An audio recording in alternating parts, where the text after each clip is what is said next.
Hello everyone, welcome to the channel Life's Chemical Blueprint. Now today we are going to study about class 10th chapter acid, base and salt, which covers 6 to 8 marks in your exams.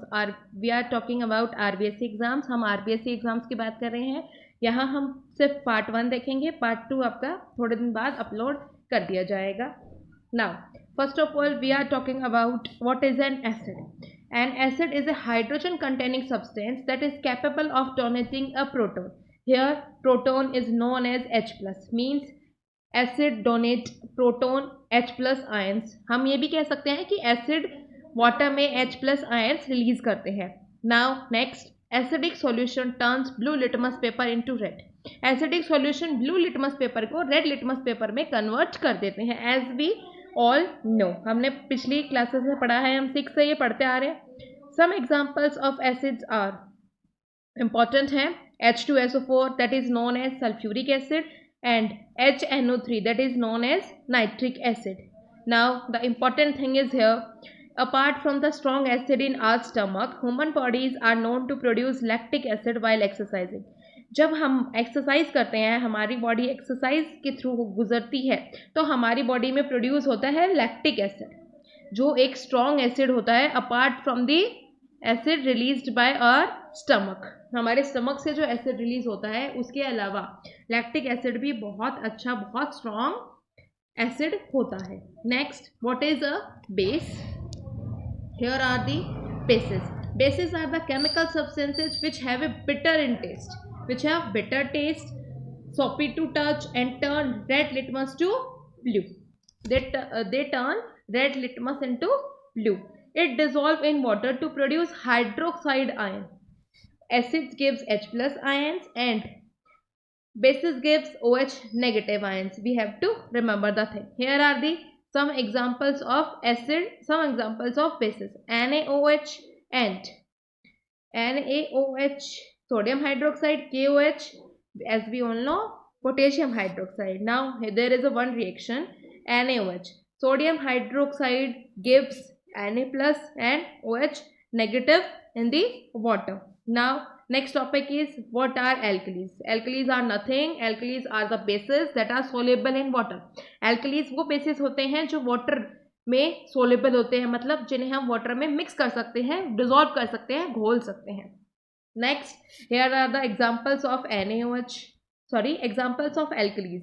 NaOH, sodium hydroxide, KOH, potassium hydroxide, CaOH whole twice, calcium hydroxide. Now next topic is, what are salts? Salts are produced due to the reaction between acid and bases. When acid and base reacts, they produce salt and water. Now chemical properties of acids and bases. When acid reacts with metal, it gives salt plus H2 gas. Here is an example is given, zinc solid.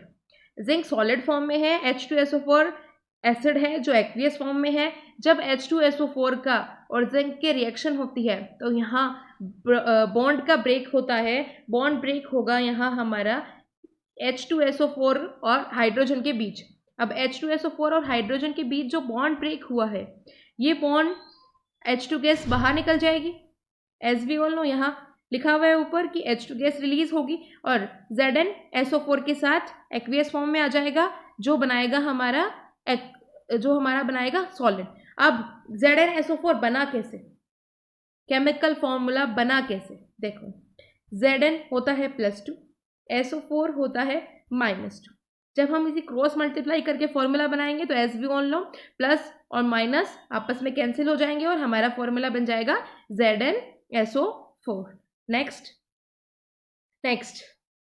here are one more example is given, metal plus base. There is a mistake slightly, it is a base, not an acid. Now let's see.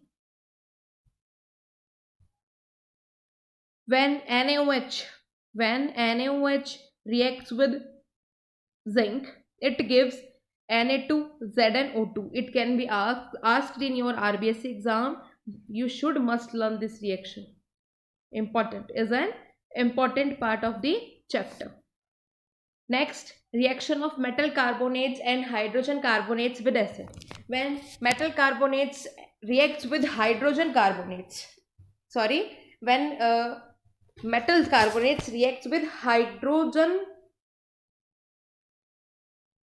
it is correct. When marker change कर लेते हैं. Reaction of metal carbonates and hydrogen carbonates with acid. When metal carbonate means Na2CO3 reacts with hydrogen chloride is an acid. Hydrogen chloride is an acid. When hydrogen chloride reacts with Na2CO3 is a metal carbonate. CO3 is carbonate, Na sodium is a metal. When sodium carbonate reacts with HCl, it forms NaCl, means salt. It is making salt, as here is mentioned, salt plus H2O and CO2. Here are one more reaction is given, NaHCO3, sodium hydrogen carbonate. Metal carbonates and hydrogen carbonates. Hydrogen carbonate से पहले metal भी है, metal hydrogen carbonates with acid. जब metal carbonates या फिर metal hydrogen carbonates acid के साथ react करते हैं तो वो सॉल्ट, वाटर और CO2 तीनों का फॉर्मेशन करते हैं. ये हमें याद रखना है पूरा. थर्ड आता है हमारा reaction of metals with acids. The reaction between a metal oxide and an acid can be written as metal oxide when reacts with acid it forms salt and water. देखो यहाँ पिक्चर इंसर्ट की हुई है. Picture में हमें show किया है litmus paper. when acid reacts with salt, when acid gives a litmus test, it produce, litmus paper को कलर चेंज कर देता है, ब्लू से रेड कर देता है. और बेस क्या करता है, बेस कर देता है colour change red to blue, means opposite हो जाता है, ब्लू टू रेड और रेड टू ब्लू. फर्स्ट वाली पिक्चर आपको शो कर रही है एसिड के बारे में, सेकेंड वाली आपको शो कर रही है बेस के बारे में. Now comes to the point. We are talking about metal oxides, acid, and when metal oxide reacts with acid, it gives salt and water. Metal oxide, here we have taken an example, copper oxide. When copper oxide reacts with HCl, 2HCl is given here. So it forms CuCl2 plus H2O. Now here comes how the bond break. Let's see how the bond break. CuO and HCl. Here comes the bond breakage and here comes the bond breakage. Now copper and chlorine. Copper have +2 charge and chlorine have -1 charge. They all combine together and form CuCl2 in the aqueous form. देखो RBSc exam में aqueous form या liquid form, solid form लिखना बहुत important है, as it is already given in the NCERT also. Next, reaction of non-metallic oxides with bases. देखो reaction of non metallic oxide मतलब non metallic oxide basis के साथ reaction करते हैं तो क्या करते हैं. यहाँ हमने देखा कि नॉन मेटल ऑक्साइड्स या मेटल ऑक्साइड्स एसिड के साथ रिएक्शन करते हैं तो वो क्या देते हैं. अब हम देखेंगे नॉन मेटल ऑक्साइड्स जब बेसिस के साथ रिएक्ट करते हैं. नॉन मेटल ऑक्साइड्स का मतलब है जो मेटल नहीं है लेकिन उनमें ऑक्सीजन प्रेजेंट है. मेटल नहीं है लेकिन ऑक्सीजन होगा, ठीक है, और बेसिस के साथ रिएक्शन होगी तो देखो क्या बनेगा, क्या फॉर्मेशन होगी. Non metal oxides are acidic in nature. Non metals are also acidic in nature. When a base reacts with non-metal oxide, both neutralize each other. Neutralization का सीधा सा मतलब है it forms salt and water. पहले भी हमें पता है न्यूट्रलाइजेशन रिएक्शन होती है जिसमें सॉल्ट और वाटर प्रोड्यूस होता है. Here as an example is given base. When base reacts with non-metal, it forms salt and water. Here is a base CaOH का whole twice. Calcium hydroxide is given and CO2 is given here as a non-metal. CO2 is given as a non-metal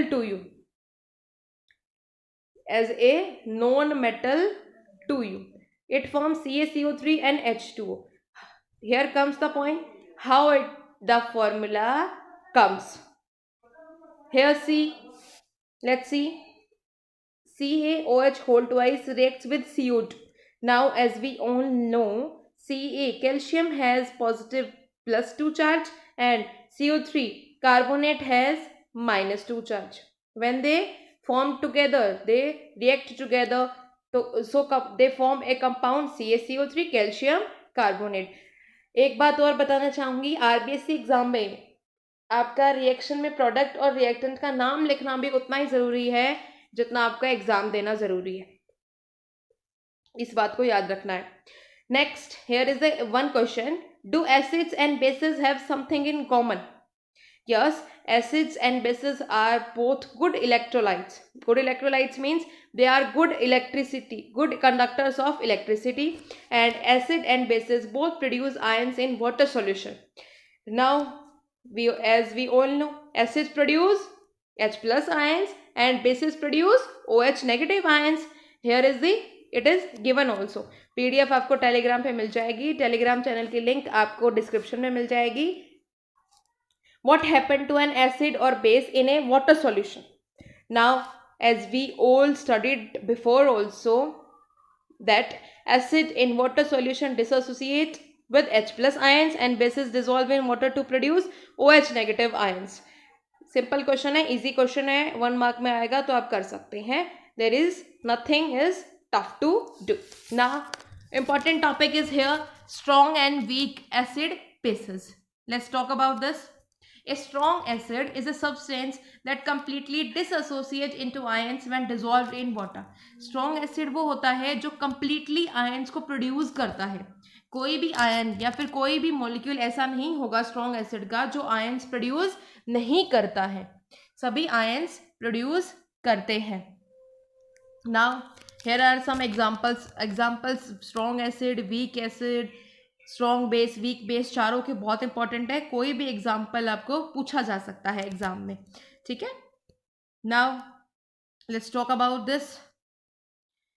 HCl, H2SO4, HNO3, HBr, HI, HCO4, HClO4, sorry, hydrogen perchloride, HClO3. There are examples of here. यहाँ पे मैंने कम से कम 5 से 7 examples put करने की कोशिश करी है, डालने की कोशिश करी है, ताकि कम से कम आप 4 एग्जाम्पल्स तो याद रखे ही रखे. अगर 1 मार्क में क्वेश्चन आता है तो कम से कम 4 एग्जाम्पल हमें लिख के आने ही आने हैं. Here comes the pH. PH of strong acid is between 0 to 2. हम पहले पीएच के बारे में देख लेते हैं कि पीएच क्या होता है. ठीक है. Here is given pH scale.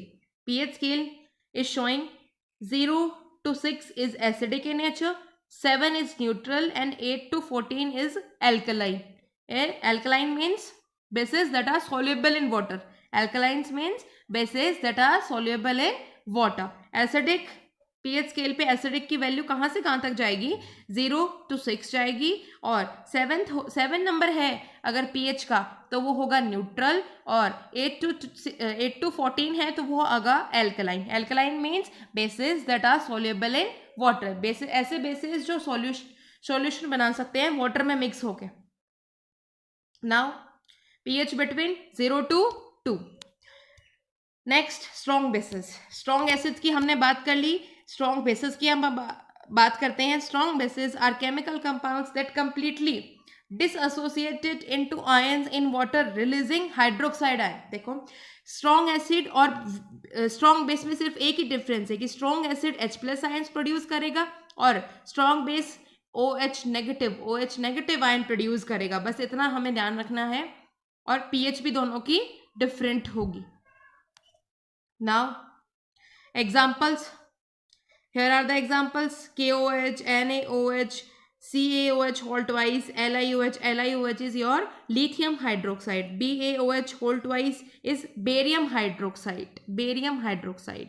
Now, pH between 12 to 14. 12 to 14 होगी स्ट्रॉन्ग बेसिस की pH, और बेसिस की pH कहाँ से स्टार्ट हो जाती है? 8 to 14 जाती है. 8 to 14 जाती है. और एसिड की pH होती है 0 to 6. बीच में रह गया 7. अगर 7 है तो वो कैसा होगा, न्यूट्रल होगा। कैसा होगा, न्यूट्रल होगा। ये बात दिमाग में बिठा लेनी है, हमें अच्छे से याद कर लेनी है, ठीक है।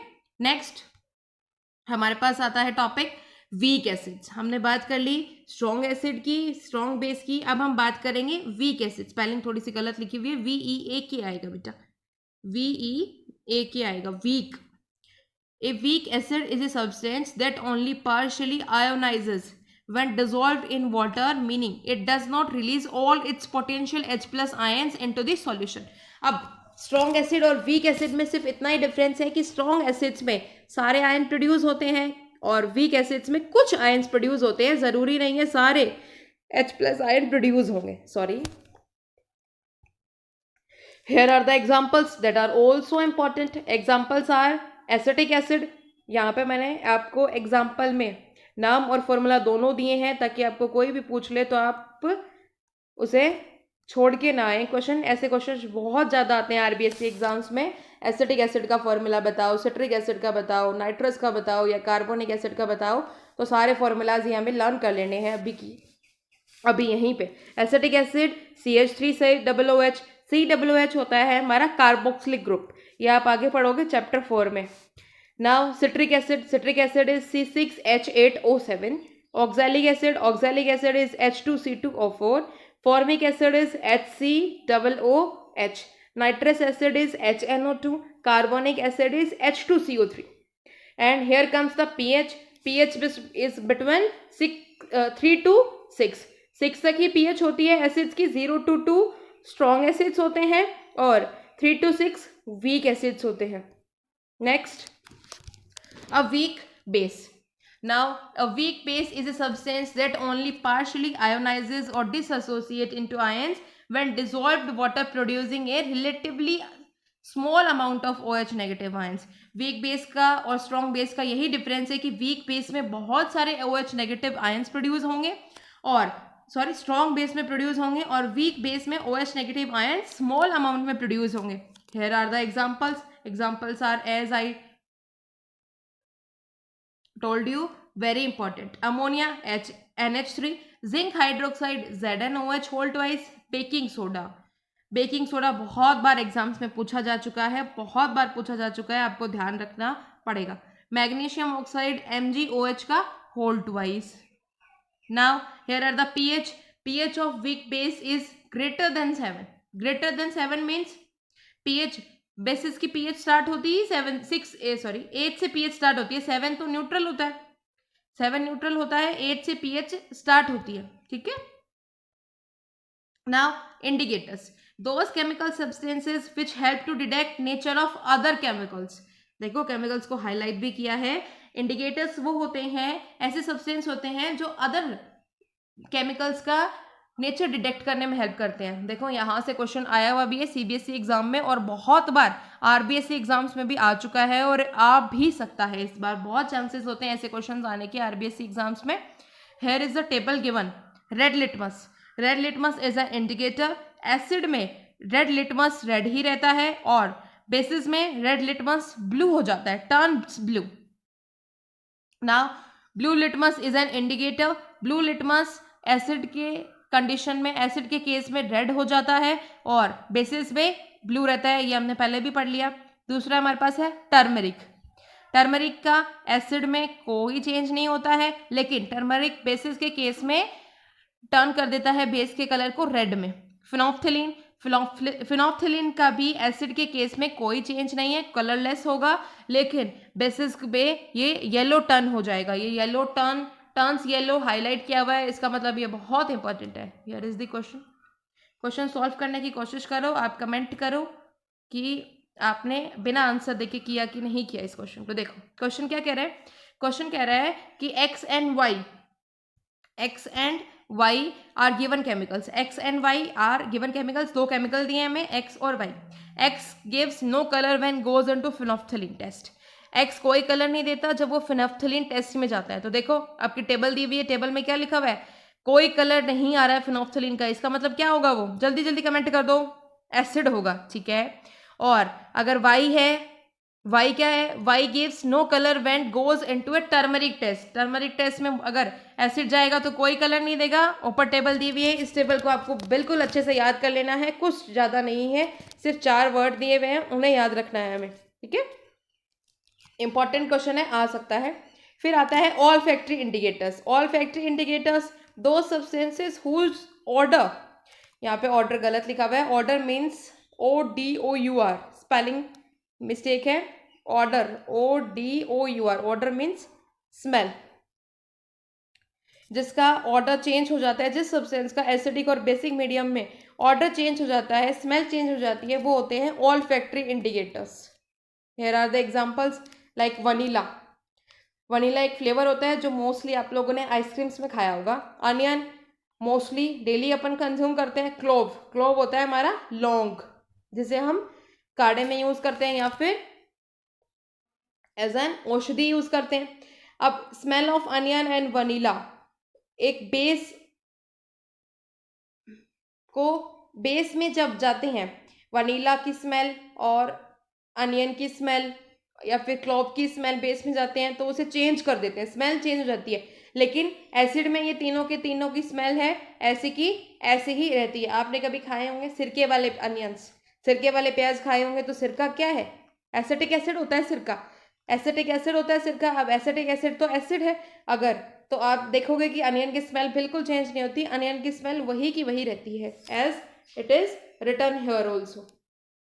नाउ यूनिवर्सल इंडिकेटर, दो substances which not only detect a nature of chemicals but also determine the acidic और basic strength, जो एसिडिक और बेसिक स्ट्रेंथ भी बताते हैं हमें, लाइक पीएच पेपर बहुत इंपॉर्टेंट है, बहुत बार आरबीएससी एग्जाम से पूछा हुआ है, पूछ सकते हैं, आपको कोई भी टॉपिक छोड़ना नहीं है।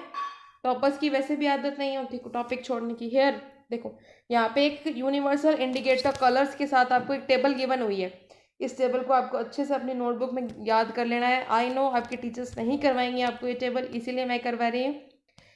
आपको ये टेबल अच्छे से याद कर लेनी है, यहाँ से क्वेश्चन आने के बहुत ज़्यादा चांसेस होते हैं। पीएच दिया हुआ है 0 to 14 और हर एक पीएच का हमारा डेली लाइफ के बेसिस पे एक एक एग्जाम्पल गिवन है। जैसे 0 पे पीएच 0 पे बैटरी में जो एसिड होता है, हमारे इन्वर्टर की जो बैटरी होती है उसमें एसिड होता है, वो उसकी पीएच होती है 0। फिर गैस्ट्रिक एसिड जो हमारे स्टमक में होता है वो होता है gastric acid, like HCl release होता है। फिर लेमन जूस, शिकवंजी सब पीते हो, लेमन डालते हैं, तो लेमन का जो पीएच होता है वो होता है 2। एप्पल जूस का पीएच होता है 3। टोमेटो जूस का पीएच होता है 4। ब्लैक कॉफ़ी का पीएच होता है 5। मिल्क का पीएच होता है 6। इसका मतलब मिल्क थोड़ा थोड़ा एसिडिक होता है। वाटर, अब सबको पता है water is a universal solvent, water is neutral, तो 7 pH। एग बेसिक फॉर्म में आता है, देखो एग का नेचर बेसिक होता है, 8 है उसका पीएच। बेकिंग सोडा का फॉर्मूला क्या होता है, हमने अभी इधर बात की थी, मैंने आप लोगों को बताया भी था। Baking soda here is return NaHCO3। देखो बार बार चीज़ आ रही है, इसका मतलब इंपॉर्टेंट है, एग्जाम में आ सकती है। मिल्क ऑफ मैग्नीशिया की पीएच होती है 10। अमोनिया सॉल्यूशन, अमोनिया का फॉर्मूला क्या होता है, NH3। सोप जिससे आप डेली नहाते हो, सोप साबुन, उसकी पीएच होती है 12। मतलब सोप कैसा होता है नेचर में, बेसिक होता है, बेस होता है। ब्लीच होती है 13 pH के साथ है। ड्रेन क्लीनर, जो हमारा ड्रेन क्लीनर होता है वो भी 14 pH के साथ है, इसका मतलब बहुत ज़्यादा बेसिक मीडियम में है। अब एक इंटरेस्टिंग फैक्ट आता है, rain water is slightly acidic in nature. देखो रेन वाटर एसिडिक क्यों होता है, रेन वाटर एसिडिक इसीलिए होता है क्योंकि वो एसिड डिसॉल्व करता है rain water to form carbonic acid. Acid इसलिए है रेन वाटर में क्योंकि वो कार्बोनिक एसिड फॉर्म करता है, ये एक बहुत अच्छा फैक्ट है। नेक्स्ट पीएच स्केल मैंने आपको पहले ही डिस्क्राइब कर दी थी। न्यूट्रलाइजिंग रिएक्शन ये हम करेंगे नेक्स्ट पार्ट में। थैंक यू, और अच्छा लगे वीडियो तो कमेंट करते जाना, नेक्स्ट टॉपिक आपको क्या पढ़ना है वो भी बता दीजिए। Okay, bye bye, thank you so much.